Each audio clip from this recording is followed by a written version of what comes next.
안녕하세요. 유쾌한 숙제 6일차 진행하도록 하겠습니다. 무기력증을 호소하고 있는 20대 후반의 청년의 이야기예요. 저는 저녁이 오기 전에 탈진해버려요. 온몸의 힘을 다 써버린 느낌인데 병원 검사로는 아무런 문제가 발견되지 않았어요.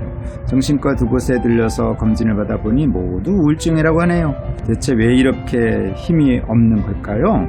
제가 그래서 이렇게 설명했습니다. 우울증은 증상이고요. 원인은 따로 있지요. 그것이 강박심리고 그 강박심리를 일으키는 주인을 제가 이제 강박이라고 한번 표현을 해봤습니다. 걔가 작용해가지고 불필요한 곳에 에너지를 쓰도록 하기 때문에 피로가 쌓인다는 거죠.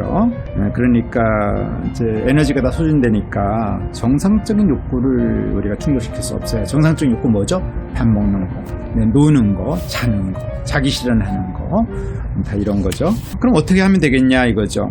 그러면 원인을 해소해야 되는데 원인이 뭐냐 이거죠. 강박심리, 즉 강박이 녀석, 내 안에 있는 강박이 녀석. 이거를 요즘에는요 흔하게 쓰는 이야기가 있어요. 내면의 아이라고 얘기하죠. 에고라고 얘기도 하고. 그 녀석이 내 안에 있는데 이 녀석의 그 지시대로만 따라가게 되면은 나한테 얻어지는 게 별로 없어요. 그래서 내 안에 있는 이 강박이 이 아이를 잘 한번 우리가 다스려야 된다는 거죠.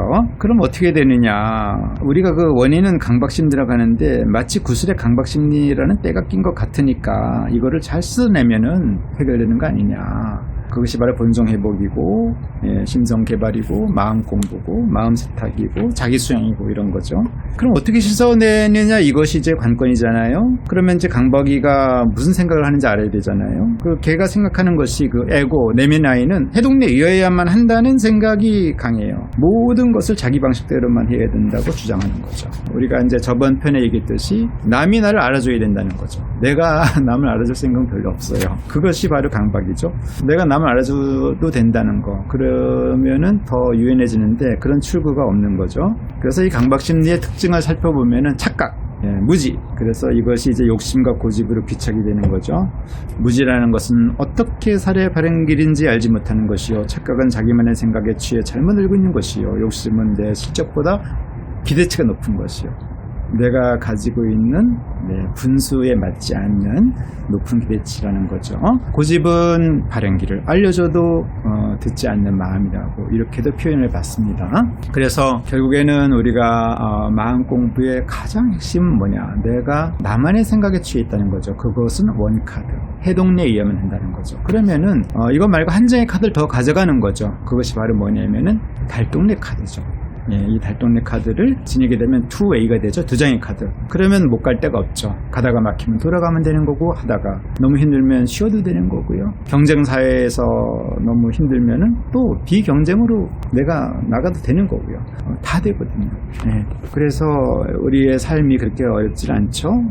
그런데 해동내만 가고자 한다면 계속 싸울 수밖에 없는 거죠. 10대 후반에 고등학교 남학생이 물었어요. 나는 수학의 원리를 정확히 이해하지만이 그 진도를 나가야 되다 보니까 공부를 못한다는 거죠. 그래서 모든 것을 확실하고 완벽하게 알아야지만이 된다는 거예요. 그래서 알 건 알아야 되지만은 수학의 원리가 그렇게 중요하긴 하지만 모르는 부분은 늘 존재하거든요.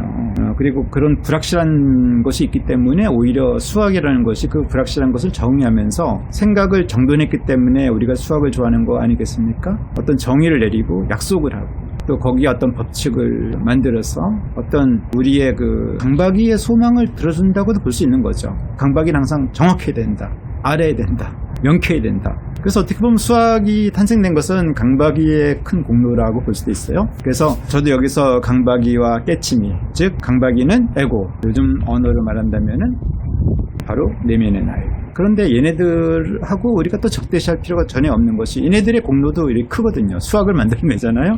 강박이가 있기 때문에 과학도 나온 거고 기술 문화도 발전이 될 수 있다고 또 어떤 측면에서는 그렇게 말할 수가 있죠. 그래서 제가 수학에 대해서 한번 물어봤죠. 무한대분의 상수는 뭐냐? 그건 이제 수학적으로 0이죠. 그러면 무한대분 1과 무한대분의 1조도 즉 0이 되는 거거든요. 그런데 같다고도 보지만은 그래도 위에 있는 상수가 1이고 1조면은 거기는 미세한 차이가 있는 거 아닌가요? 불확실할 수도 있는 거잖아요. 그렇게 주장할 수도 있는 거거든요. 그런데 수학은 그냥 그렇게 규정하는 거거든요. 그래서 수학에서도 공리라는 게 있잖아요. 점, 선, 점을 규정하기 좀 어렵잖아요. 예, 그렇듯이 그냥 규정을 하고 우리의 머리를 좀 편안하게 하는 그런 경향이 있는 거거든요. 수학이 다 옳고 정확하냐? 수학자에게 물어보면은 그렇게 대답 안 할 겁니다. 네, 당연하죠. 우리가 불확실하잖아요, 세상 자체가. 그래서 원주율 같은 거는 3.14, 159, 265, 35, 89, 79 등등등등 이렇게 불확실한 거예요. 근데 이것을 파이라고 규정했다는 거죠. 그러니까 수학이라는 것이 그런 거구나. 좀 불확실한 건데 그것을 그냥 규정해서 확실한 것으로 이렇게 만든 거지 그 불확실한 것이 없어진 것이 아니거든요.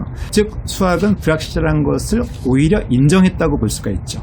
네, 그래서 그걸로 인해 가지고 확실한 어떤 그런 개념이 생겨난 거죠. 그러니까 해동내 인정, 발동내 인정 두 가지 다 이렇게 가져가면 좋겠죠. 무엇보다도 수학은 불확실한 발동내를 인정하는 데 선수다. 이렇게 또 볼 수 있을 것 같습니다. 그래서 강박이는 오직 한 가지만 붙잡고 다른 가능성을 허용치 않죠. 언제나 극단적이고 조금의 여유도 둘 줄 모르는 거죠. 근데 강박이를 흡수하는 또 내면에 아이를 또 이렇게 감싸는 아주 더 큰 나가 존재하죠. 그것이 바로 깨침이에요. 그래서 요즘의 언어로 말한다면 참 나가 되는 거죠. 더 큰 나, 이렇게 볼 수 있는 건데요. 그 깨치미의 특성은 각성심리죠.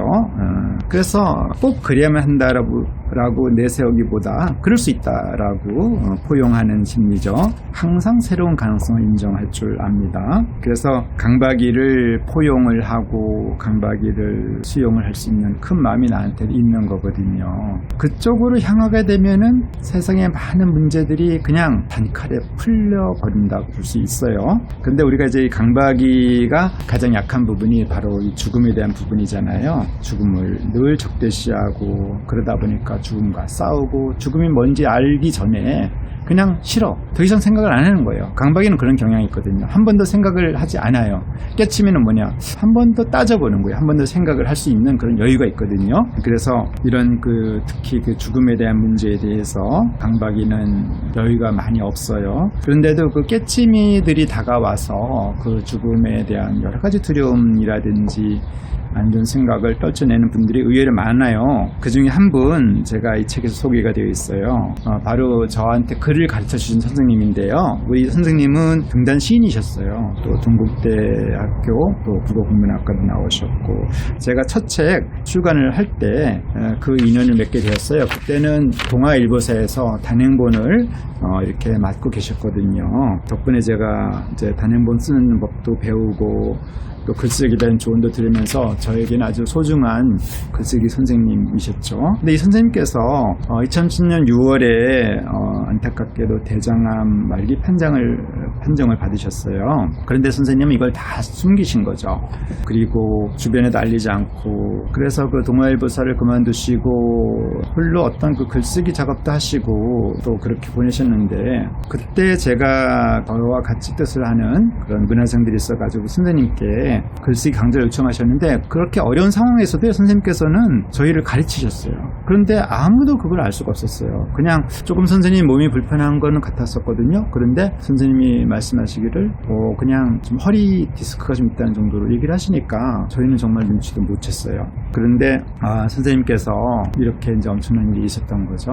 저는 제가 이 마음 찾아서 글을 쓸 때요 한 챕터를 쓰게 되면은 선생님께 보내드리고 이렇게 피드백을 받았어요. 근데 어느 날 제가 그 글 한 편을 쓰고 선생님께 문자를 드렸거든요. 메일을 보냈다고. 그러면 보통 우리 그 선생님께서는 좀 답변이 빠르게 옵니다.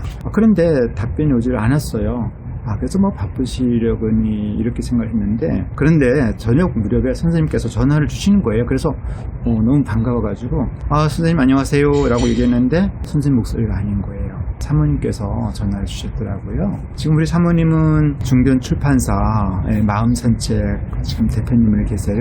거기 출판사에서는 이제 김용택 시인 작품 많이 출간하셨죠. 그리고 그 마음산책에서도 마음의 양식을 아주 선사하는 좋은 책들을 지금도 많이 만들고 있어요. 그런데 그 사모님께서 이제 이런 소식을 전해주신 거죠. 선생님 돌아가시고 장례까지 치렀다고. 근데 주변에 아무도 알리지 않으신 거예요. 정말 친척분들 중에서도 아주 가까운 분들만 참여해가지고 장례식을 치르셨더라고요. 그리고 나서 저는 또 그 사모님을 만날 수 있었어요. 마음산책 대표님을. 그리고 그렇게 말씀을 주시더라고요. 그렇게 투병을 어렵게 하셨어도 그 6개월 동안이 고통스러운 면도 많았지만은 암 선고를 받은 이후 그 6~7개월이 가장 행복했다고 그렇게 말씀을 주셨다는 거예요. 그리고 돌아가시기 전에 그렇게 많은 고통을 느끼지 않고 돌아가셨다고 그런 말씀을 주시더라고요. 그리고 나서 그 사모님께 말씀하시기를 1년이 지나면은 내가 그 1년이 지나면은 내 시집을 발행해 줬으면 좋겠다라고 말씀하셨거든요. 원래 우리 그 선생님께서 윤 선생님이죠. 시를 많이 쓰셨어요. 그러다가 어느 순간부터 절필을 하셨죠. 그런데 이런 암 선고를 받고 나서 다시 시를 쓰셨거든요. 그래서 1년 후에 그 책이 나왔어요. 제가 그 책을 사서 읽어봤는데요. 그 책 제목이 이제 유구 수집이죠. 나 한 사람의 전쟁이라는 건데요. 거기에 이제 이런 글귀가 나오죠. 나는 상황을 받아들이고 상황을 이해하려고 애쓸 수밖에 없었다. 운명은 내가 A란 길로 가고 싶어 했을 때 C라는 알 수 없는 길로 나를 데려갔다. 그리고 나는 그리 될 줄을 전혀 알지 못했던 것이고 이 모든 것이 누구의 잘못인가 하는 것에 대해서 생각하는 것이 내게는 기묘하지 않았다. 나는 현재 내가 할 수 있는 일을 하며 비록 그것을 잘못한다고 할지라도 최선을 다해서 하고 노력하는 모습을 보이고 싶다. 뭐 그러다 보면 또 다른 보이지 않는 운명의 내방이 있을 수도 있지 않겠는가.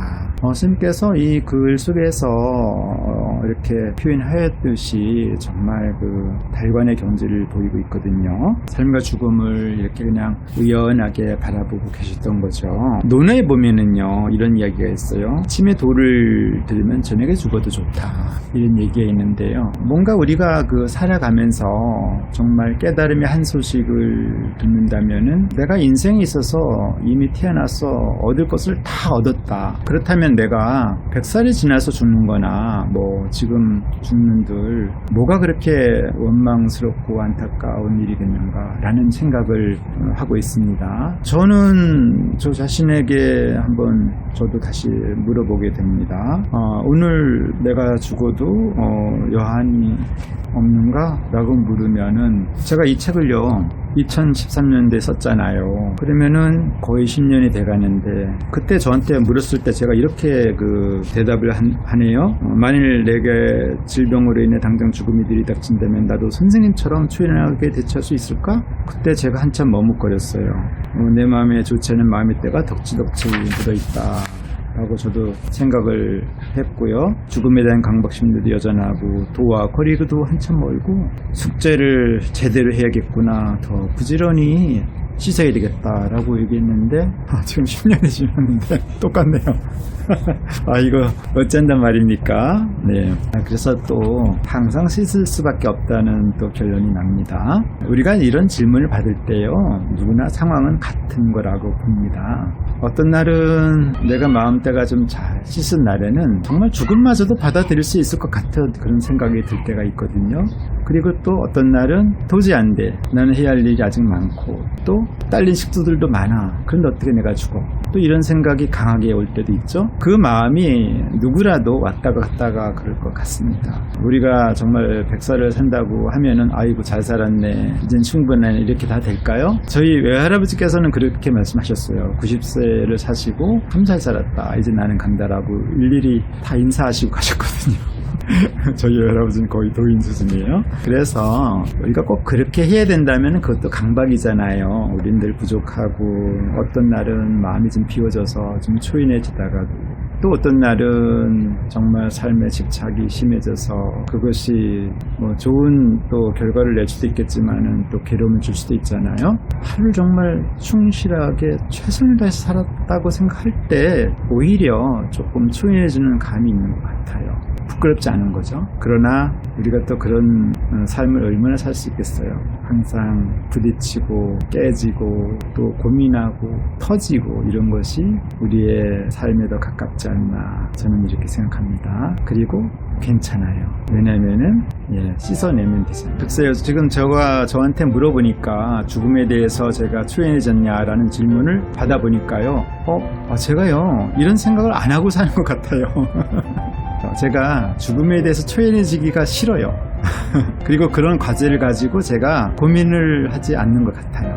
저는 지금 오늘 하루 살기도 바쁜 사람 같습니다. 또 저에게 마음 수양하겠다고 또 저를 바라보고 열심히 공부하는 친구들도 많이 있거든요. 그런데 지금 제가 죽으면은 저를 그 선생으로 여기고 이렇게 공부하는 분들이 좀 실망도 할 것 같고 좀 더 열심히 그 건강관리 이런 거 잘 해서 좀 충분히 공부시키고 그 다음에 좀 생각을 해보도록 하겠습니다. 그것이 바로 제 솔직한 심정이에요. 저는 오늘 하루 스피노자의 이야기처럼 사과나무 한 그루를 심도록 하겠습니다. 감사합니다.